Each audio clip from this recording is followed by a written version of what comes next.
ತಗೊಬಿಡ್ತೀನಿ. ನೀವು ಹೇಳಿದ್ರಲ್ಲ 3 ಮನೆ 3 ಬಾಗಿಲು.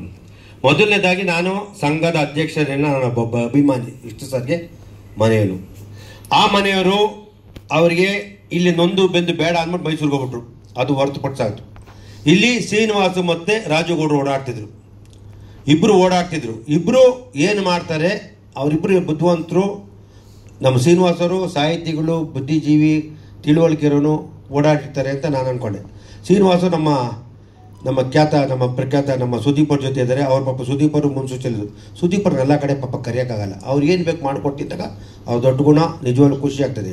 ಇವತ್ತು ಅವ್ರು ಅರ್ಧ ಎಕರೆ ಜಾಗ ತೊಗೊಂಡ್ರೆ ಖುಷಿ ಆಯ್ತದೆ, ಕಟ್ತಾರೆ. ಅವ್ರ ಬರ್ತಡೇಯಿಂದ ಪೂಜೆ ಮಾಡಿ ಇಷ್ಟು ಸರ್, ಅದು ಬೇರೆ. ಅದಕ್ಕೆ ನಮಗೆ ಹೃದಯಪೂರ್ವಕ ನಾವು ಅವ್ರನ್ನ ಖುಷಿಯಿಂದ ನಾವು ಯಾವಾಗ ಅವರು ಇದು ಮಾಡ್ತೀವಿ. ರಾಜುಗೌಡ್ರಿಗೆ ಅಂತ ಕರೆದೆ ಅಂದರೆ, ನನ್ನನ್ನು 2-3 DC ಹತ್ರ ಕರ್ಕೊಂಡು ಮೀಟಿಂಗ್ ಮಾಡಿದಾಗ ಏನು ಮಾಡಿದೆ, ಏನು ಕಿಸ್ತಿದ್ಯಪ್ಪ ನೀನು ಅಂತ ಕೇಳಿದೆ. ನನಗೆ ನೋವಾಯಿತು. ಸಮಾಧಿ ಮಟ್ಟ, ಈ ನೆಲ ಮಟ್ಟ ಮಾಡೋಕೆ ನಿಮ್ಗೆ ಏನಾಯ್ತು ಅಂತ ಅವಾಗ ಕೇಳಿದೆ. ಆವಾಗಲೇ ಗೊತ್ತಾಗಿದ್ದು ಯಾರು ಸಿಕ್ಕಿಲ್ಲ ನಮಗೆ. ಆಮೇಲೆ ನಾವು ಅದ್ರ ಬಗ್ಗೆ ಗೊತ್ತಿರಲ್ಲ. ನೀವು ನಂಬ್ತೀರೋ ಬಿಡ್ತೀರಿ. ಇವತ್ತು ಗಂಟ ನಾವು ವರ್ಷಕ್ಕೊಂದ್ಸತಿ ಹೋಗಿ ನಮಸ್ಕಾರ ಬರ್ತೀವಿ. ಇವತ್ತು ನಾನು ಮೈಸೂರಿಗೆ ಹೋಗಿಲ್ಲ.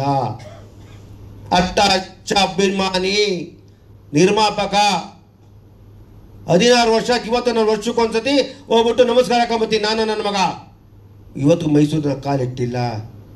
ನನ್ನ ಮನಸ್ಸೊಪ್ಪಿಲ್ಲ. ಅಲ್ಲ, ಅದು ಕಿರಿಕಿ 3 ಬಾಗಿಲಾಗಿಲ್ಲ, ಎಲ್ಲ ಒಂದೇ. ಇಲ್ಲಿ ಯಾರು ಯುಗೋ ಇಲ್ಲ. ಇವತ್ತು ನಾನು ಕೇಳ್ಕೊತೀನಿ, ನಮ್ಮ ಸುದೀಪ ನೇತೃತ್ವದಲ್ಲೇ ಇರಲಿ, ಅವರೇ ಈ ವಿಷಯದಲ್ಲಿ ಬೇಕಾದ್ರೆ ಮುಂದೆ ದಯವಿಟ್ಟಿರಲಿ. ನಾವೆಲ್ಲ ಹಿಂದೆ ಇರ್ತೀವಿ. ನಾನು ಅನ್ನೋದಿಲ್ಲ. ನಾವು ವಿಷ್ಣು ಸೇನಾಗೆ, ನಾವು ವಿಷ್ಣು ಸೇನಾ ಒಂದೇ ಮುಖ್ಯ, ಯಾರೂ ಇಲ್ಲ.